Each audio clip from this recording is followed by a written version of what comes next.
Thank you, coaches. I saw the predominant number of high school coaches there. That's where I got my coaching start. And our boys, since I got involved, since my wife and I have two sons, and I ended up getting involved coaching their high school team, they joke about how that, of course, is the easy route to go. Well, it appears that just coaching at that high school, and then you work your way up to the USA national team level. All right. So personal development plans. I think a lot of motivation for this comes from, I'm sure a lot of you have heard of one of the legends in coaching in volleyball in this country, Marv Dunphy.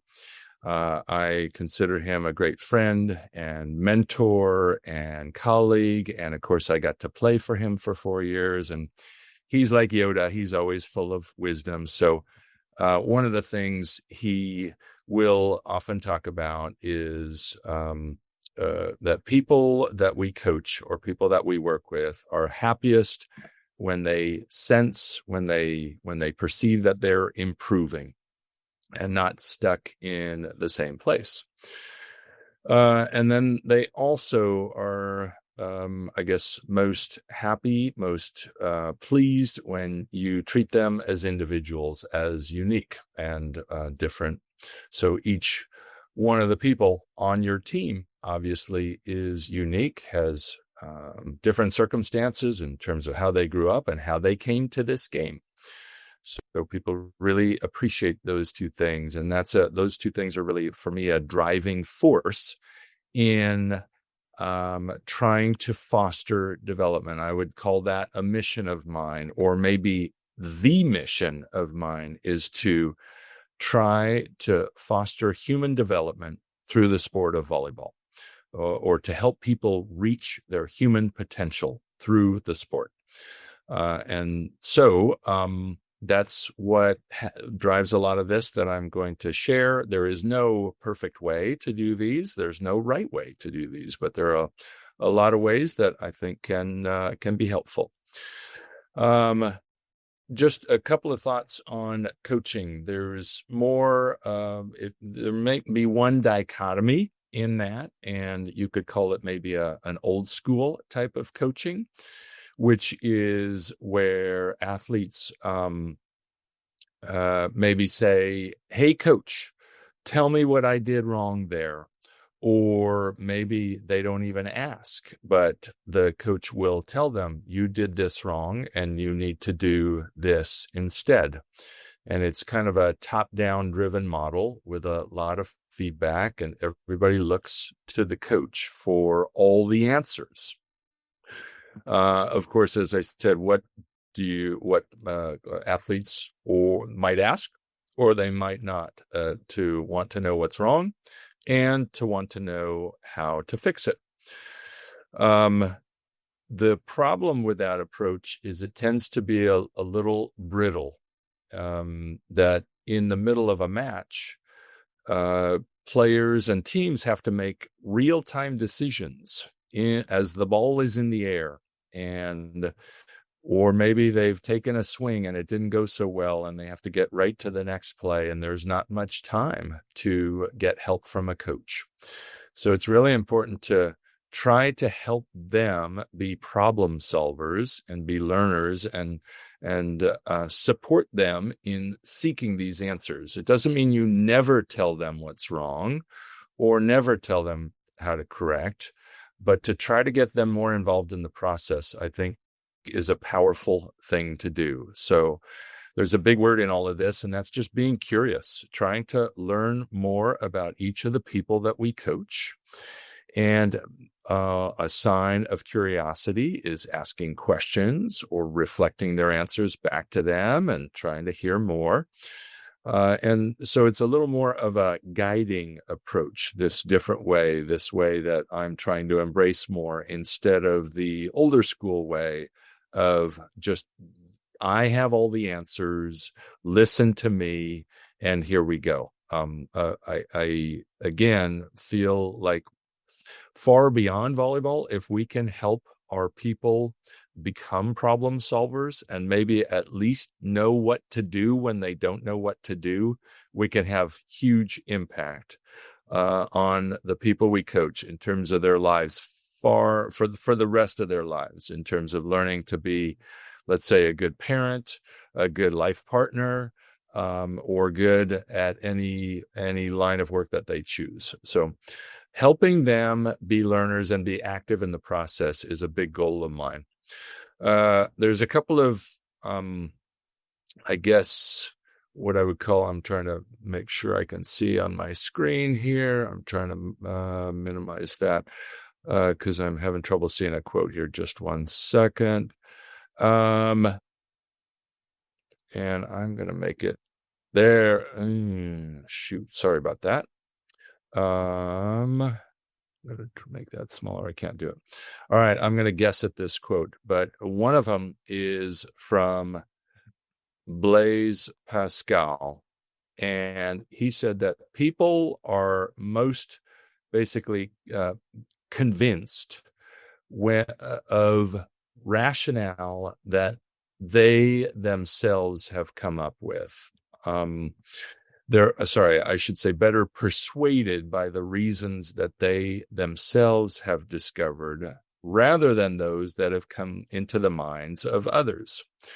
So that's where the idea of curiosity and of asking questions comes in, because if we can help guide the people that we coach toward finding some answers, then, and you've probably had people around you where this has come up, where I've worked with people in the distant past where we all recognized, you know what, that person, if we could let it be his idea or her idea, it's going to be fantastic. And so if we can let people be the creator, the progenitor of these ideas, then we can actually increase their motivation to be better on the volleyball court, to be better learners. And then there was another quote from a football coach named Homer Rice that I liked. And he said, you can motivate by fear and you can motivate by reward, but both those methods are only temporary. The real lasting motivation is self-motivation. And so that has stuck with me also in terms of how do we help, how can we be curious? How can we help build stronger motivation in the people that we work with, whether it's athletes who are playing on the volleyball court or whether it's staff members. And so I put those things together, and these are certainly not unique, but those are some of the rationales for me is looking to build a framework, to build a personal development plan.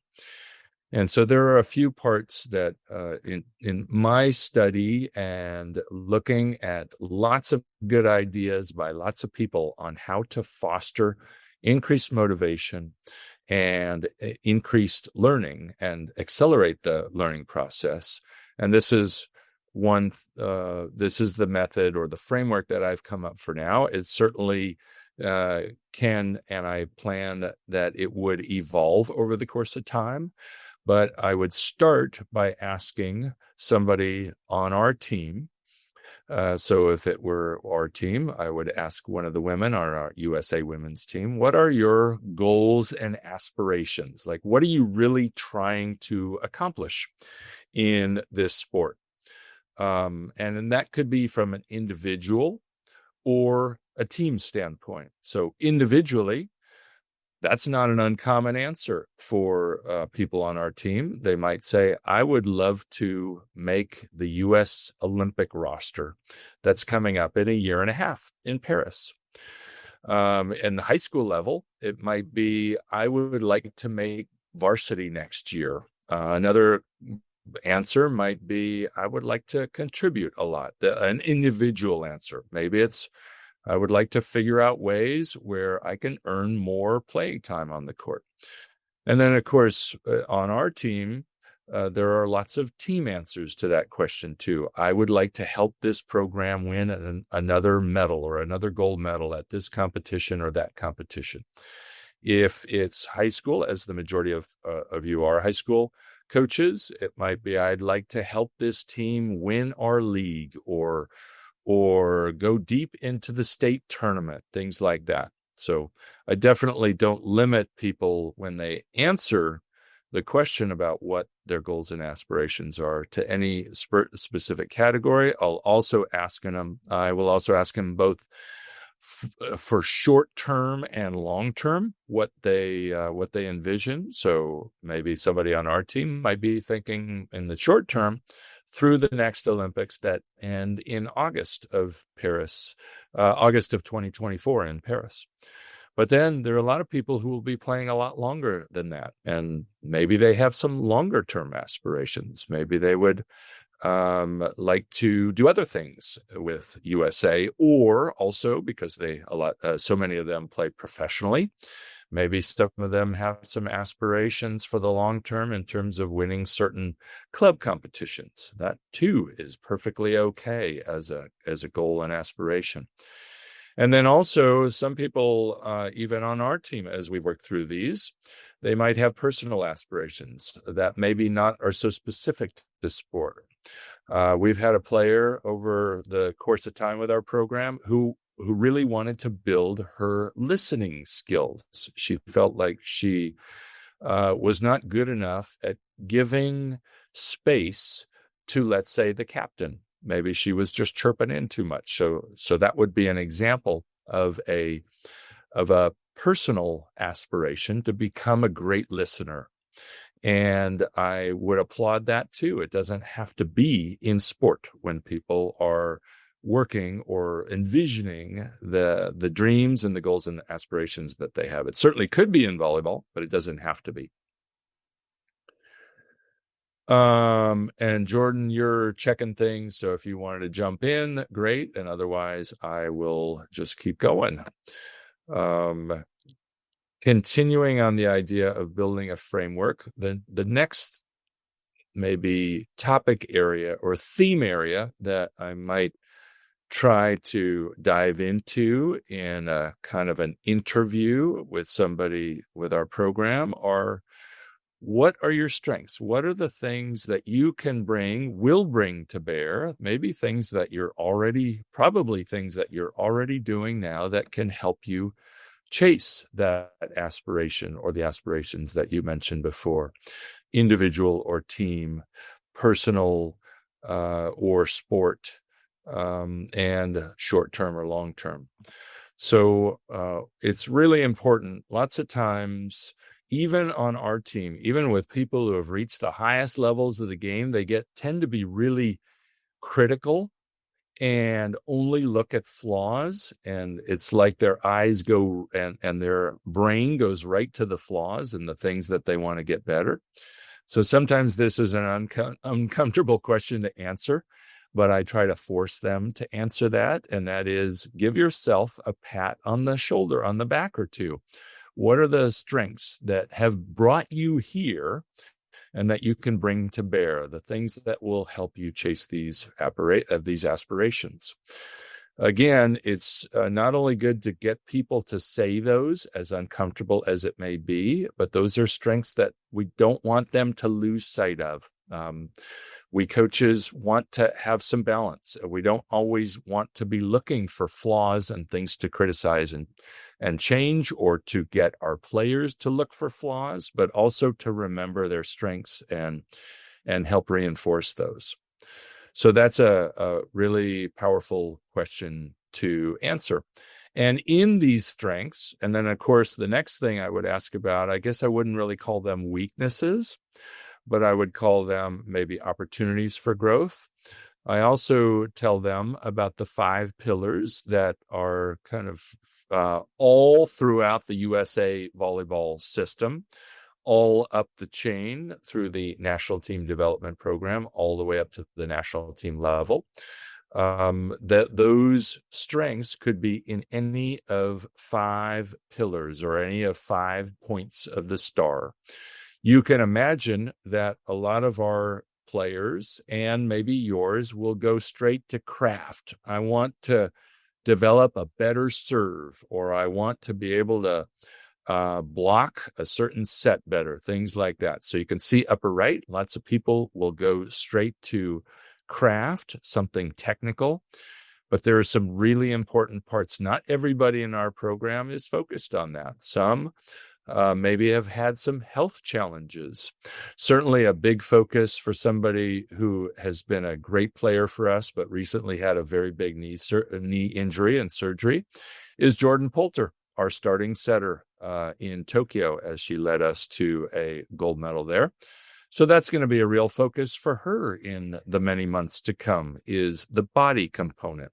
And then working my way around that circle, certainly there's the idea of mind and mindset and the mental game. I think, Jordan, you posted it earlier. You're going to have Peter Haberl on in an upcoming series, and so he'll be addressing that mind component more.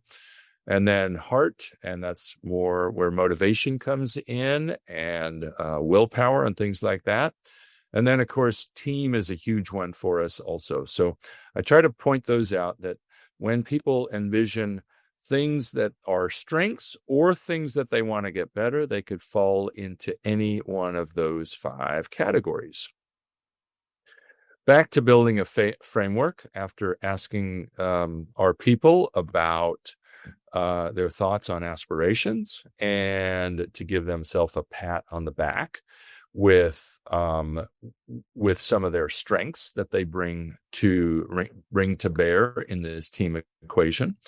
Then asking them, of course, about where are your opportunities to grow, or where are I guess you could call it low-hanging fruit. Like, where is the thing that with a little improvement, you can actually increase your ability to chase those aspirations? Or maybe it's not low-hanging fruit. Maybe it's something that somebody's been working on for 5 years and really struggling with, but believes that it's really important to make improvement in that area.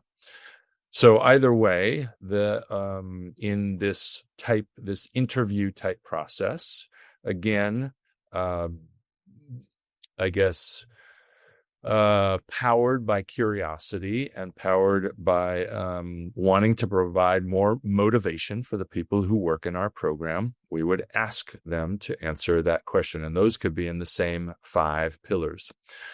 I included this last bullet, maybe we're in this together, because I think something really powerful about this is if you as coaches actually share with your players what you're trying to get better at. And we can be a model for personal development. We can be a model for being a learner. And it's really powerful when your team and your players know that you're in it with them. You're asking them to get better every day, to learn every day, to be open to new ideas, to be okay working at the edge of your abilities and screwing it up once in a while. That's how we learn. If we're never making any mistakes, we're working too much in our comfort zone, and that will slow down our learning process.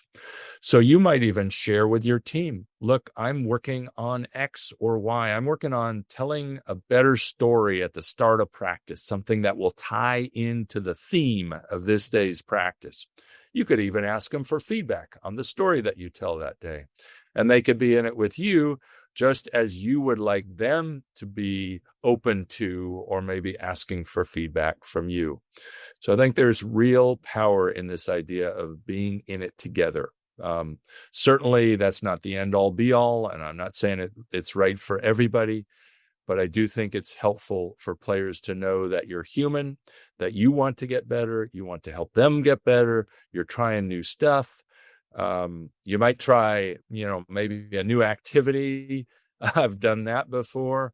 A couple of times we tried something, and after 5 minutes, I'd say, you know what? We had a great idea here. This was well intended, but I'm sorry. That was just a train wreck of an activity. Let's go back to this and admit when we tried something new, it didn't work out, and we continue to try to learn and improve. All right. The next category is then getting to specific concrete actions. Like, okay, you have these aspirations, you have these strengths. Let's say it's somebody who wants to get better at serving, a variety of depths. Somebody tells you, I want to get to be a better server and be able to serve closer to the end line and also short and have it be fairly deceptive so passers across the net won't be they'll be surprised when I vary those depths. So then you can ask your player or the people in your program, okay, so you wanted to get better at that. What is it specifically that you'll do? When will you do it? Where will you do it? How often will you do it? Really try to grind down or drill down to a more specific course of action. So a very common answer, which could be at the high school level or younger or older, and certainly it's common at our level, is if somebody wants to improve her serve, for example, then she might say, you know what, I'm going to spend, and of course, I mentioned it before, but almost all of our players right now are not here in Anaheim with us. They're playing in countries around the world, professional leagues in places like France and Germany and Italy and Turkey and Brazil and Japan and Korea and all over the place. So this is all at distance. And they also already have busy schedules. Their teams have them practicing a lot and competing a lot, often 2 or 3 times a week. And so we try to, when I ask them to be specific, I also ask them to be very realistic and not to load themselves down with 5 hours of extra work each week. And maybe start with setting the bar low to where you almost can't say no. So I know there's one player who said, look, I'm going to work for 10 extra minutes twice a week on this phase of my game. And that is a manageable chunk. And so I applaud her for that. That might not sound like much, but if you do that for the next 52 weeks or the next year and a half, it's like compound interest. It can have a big impact. Those little segments, those time segments of devoting some real focus to something that you're trying to get better at. There's a great book called Atomic Habits. I think it's by James Clear, and that's a big focus in his book is if you're trying to start a new habit, and that's what this is, when you're helping the people on your team develop their own personal development plan, or help them to build such a plan, you want to help them set the bar low so they almost can't say no. Even earlier this year, I wanted to get back to doing some more push-ups and sit-ups. And so I just started by making it really, how can I say no to doing 5 push-ups and 10 sit-ups and doing that a few times a day? And so that became very easy to do because it was such a manageable chunk, and I set the bar so low. James Clear gives the example of somebody who has never flossed before. Well, what's the lowest bar? Floss 1 gap, and then that's it for that day. And the next day it's 2, and pretty soon you're up to flossing all the gaps. But nobody can say no to something that low. So being specific with what they're going to do, when, where, how often, but also setting the bar low so that it's easy to start and not setting really overloading themselves with extra work. Sometimes people do that with New Year's resolutions too, as we're here in January. So now the last part, after I might ask them about, okay, specifically, what might you want to do and how often, and how you might want to report back to me. Another thing that's important for them to consider is what might be obstacles, what might trip them up as they want to get this development plan rolling. And so maybe somebody might have said to you, you know what, we have 7 a.m. practice, coach, but I'm going to get in here at 6:45 and I'm going to get 10 extra minutes of work before we actually start official practice. Coach, maybe you can leave the volleyballs out in the cart, and I'm going to do some extra serving, and I'm going to work very mindfully on this, on X or Y. Well, one thing that could trip them up, of course, trip her or him up, is that they failed to wake up on time if it's an early practice. And so that's a good thing to already foresee. And then you would ask them for a solution. Well, what's a solution to that? Well, I'm going to set 2 alarms on my phone, or I'm going to ask my mom to check on me, or whatever it is, to come up with to envision things that can be hurdles or trip them up very early in the process when the habit is still forming, and already come up with solutions for that. So those are the 5 main areas that I try to cover in the current process that we use. Again, aspirations, what are you really trying to accomplish? Strengths, areas to develop, specifics to address a particular area there, and obstacles.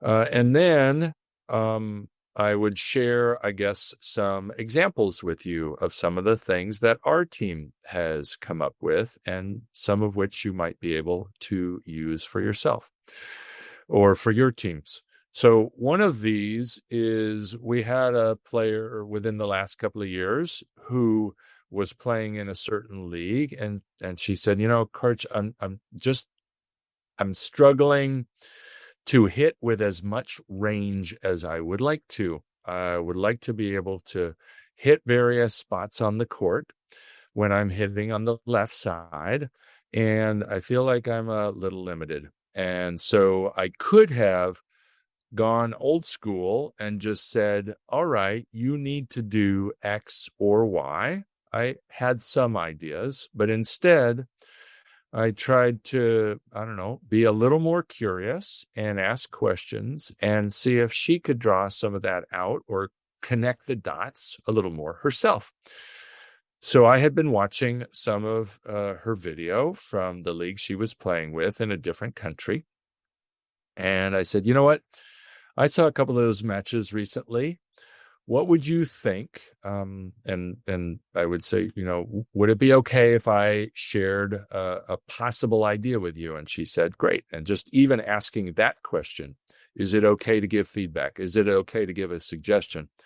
I think helps people be more open to your ideas when you ask and they answer yes. And nobody has ever said no to me. And I don't think most people say no to coaches on that question. It's like you're opening the door even further. It's a really powerful question to ask. But anyway, I said, okay, what would you think of just charting your swings for a match or two off of videotape? Looking at your swings and drawing a line as to where the swing would go, even if it didn't touch the block, just to get a sense of where on the court you are attacking. And she said, yeah, you know what? I'm open to that idea. I'll give it a shot. And so she did. And she charted a match. So here is a match. And so I gave her an assignment after she said, yes, I would like to do that. Said, why don't you chart a couple of games that you have? And then I said, just simply, okay, what's the deadline? When would you like to get this back to me? And she gave me a deadline. And so this is what she sent on by the deadline. And you can see there's some patterns here. And her objective was to hit with more range, like to be able to hit different parts of the court. And to be able to hit maybe from sharp cross court to down the line and anything in between. And so rather than me saying something about what was happening or not happening with her range, far more powerful for her was for her to do the work herself and come to some realizations. here's the next chart that she sent me on the same day. She charted 2 matches. And what you can see, and what I could see in watching, but didn't want to just tell her, but let her figure it out, was she was basically only using half the court in these 2 matches, maybe barely to corner, but hitting tons and tons of line. And so, of course, when she sent those 2 charts back to me, she said, wow, my objective is to hit with a lot of range, and I thought I was doing that even recently, but clearly that's not happening. I've got some work to be done. And so I said, okay, well, how would that look? What work would that be? And she said, well, in practice, maybe in hitting lines, even in practice when we're just warming up, I'm going to practice hitting different spots on the court. I'm going to ask a teammate to tell me where to hit on my next swing, and I'll hit there, or a coach. Then when we're doing 6-on-6, I'm going to try and mix in. I'm going to be very mindful about basically her goal was to not hit the same shot twice. And so she became incredibly mindful where before she was not. So, of course, she submitted these 2 charts. And then the very, 2 days later, I did not even ask her for her next homework or her next assignment yet. I said, okay, let's let that sit. Let's let that practice work that you talked about. Let's let that happen for a little bit, and then we'll figure out next steps if it's okay with you. And without having any prompting or any deadline, she wrote back and sent a big emoji, just a huge smile. She was proud of herself, and rightly so. This is the very next match she played, and then charted and sent to me. And I just thought that was a really cool moment. And I think it was a lot more powerful when I actually held back and didn't go old school and didn't jump right in and give her the answers. And I'm not saying I had all the answers. I would never say I have all the answers, but rather than jumping in and solving it for her, it ended up being a far deeper solution for her, because the light bulb went off in her mind. And to this day, she still keeps that in the back of her mind. Can I vary what I'm doing? Can I hit a different shot on the next one than I did on the last one? So that's an example of something where I just asked, would you like to hear a suggestion? She said, yes, absolutely. And I was ready for her to shoot it down if she didn't like, or charting didn't appeal to her, but she did. And it ended up being a really powerful result. So then some other examples that I would share with you of things that, besides charting, that have come up. And and when I was coaching our boys' high school team, I made sure to set up a video camera. We didn't do it very much. We didn't really have video available in practice, but we did for every match. And I found ways to share it with them so that they could chart.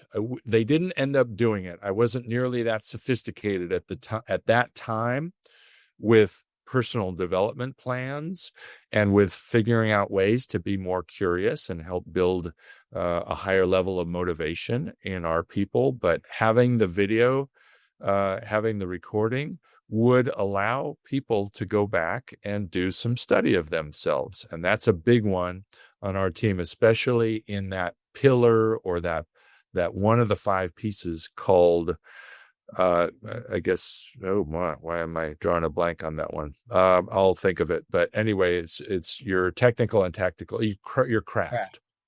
Thank you, Jordan. I knew it would come to me. Anyway, so some other skills, and many of you might not have this available, but we're very fortunate that our players are playing all over the world. In almost every league that they play, the video is up within 24 hours. And I can go look at it and tag a specific time mark on the video and say, I can give a compliment. I can say, "Oh, great, you've been working on that, and here, I caught you doing it right." Or I can say, which I try to do regularly, is just ask questions, get people thinking. What happened here? Maybe something didn't go so well.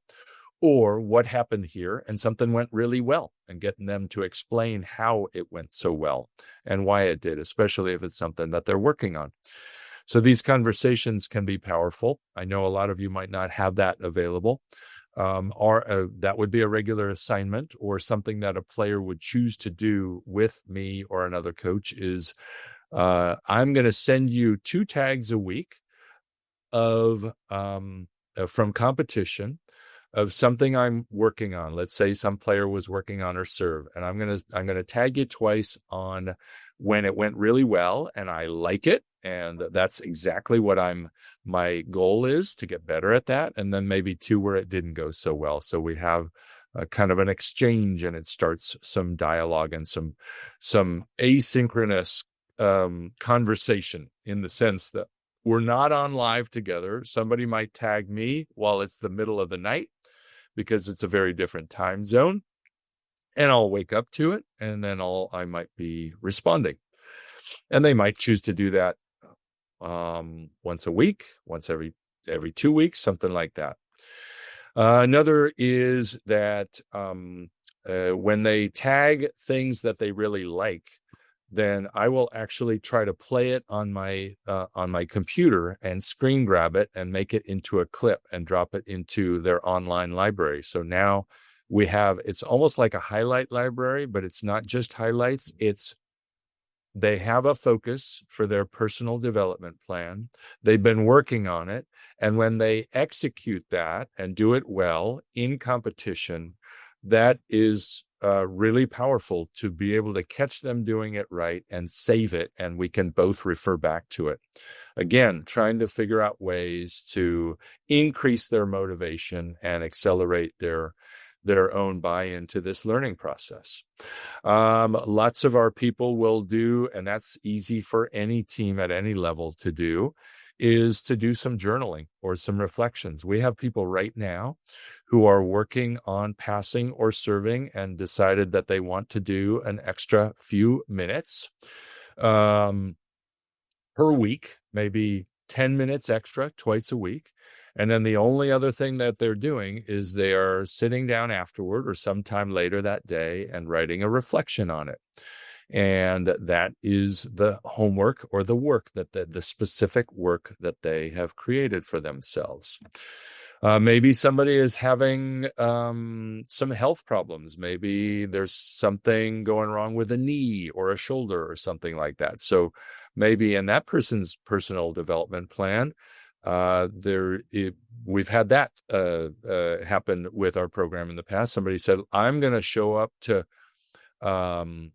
every rehab and every treatment appointment 15 minutes early, so I can get a little extra and also get extra warm and be ready and better for the rehab and the treatment. And I'm going to be 100% this week. And that was the goal.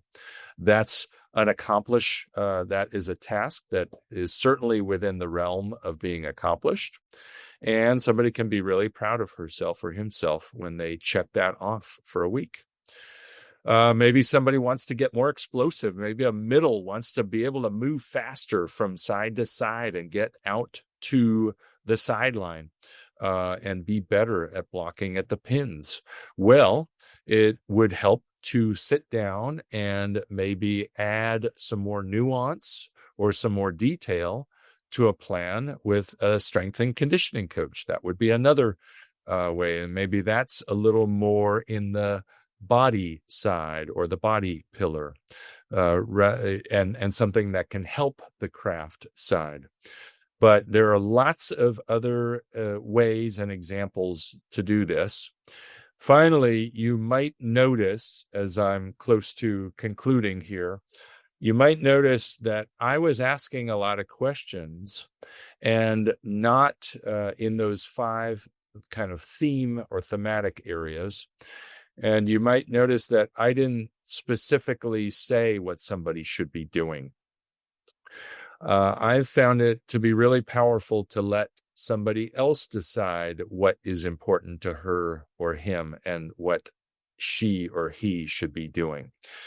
But there are times when you might be left scratching your head like, whoa, she wants to get better at serving. She's the best server on our team. She could probably use some work in this area instead.